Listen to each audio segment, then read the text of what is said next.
Vous connaissez A Star is Born, et si je vous disais qu'à la place de Lady Gaga, on aurait pu avoir Beyoncé sous les instructions du réalisateur Clint Eastwood?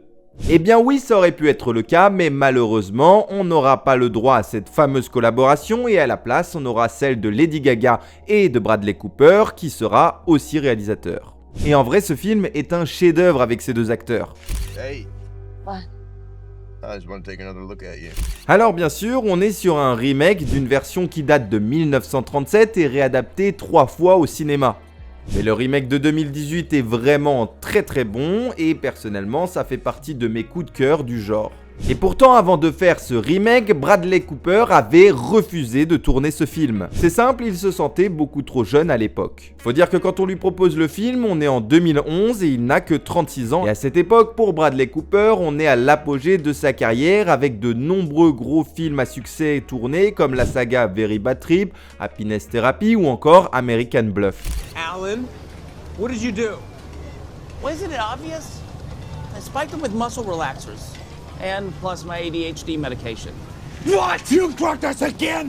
Et comme il refuse de tourner ce film, les producteurs vont se tourner vers un petit réalisateur comme ça qui paye pas de mine, Clint Eastwood. And the Oscar goes to Clint Eastwood for Unforgiven. À cette époque, il n'aura encore jamais réalisé de comédie musicale, donc c'est un gros pari. Si par la suite il va réaliser le film musical Jersey Boy, à l'époque, on ne sait pas encore trop ce que ça peut donner.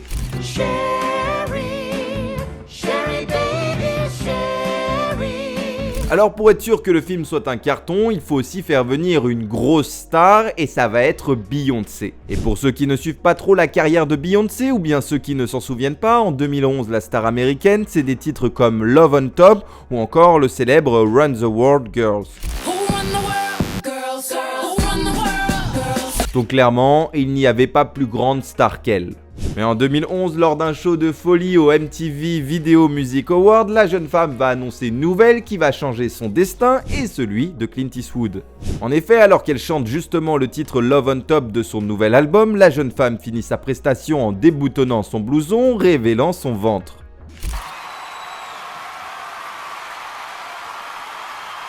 Et oui, Beyoncé est enceinte de Jay-Z, elle va donc se retirer du casting du film Star is Born et va par la même occasion précipiter le départ de Clint Eastwood. De son côté, le réal et acteur américain s'en va pour d'autres projets et laisse tomber le film. Et c'est comme ça que des années plus tard, les producteurs vont reproposer une nouvelle fois à Bradley Cooper de réaliser ce film, ce qu'il va accepter, et heureusement parce qu'encore une fois, c'est une œuvre excellente.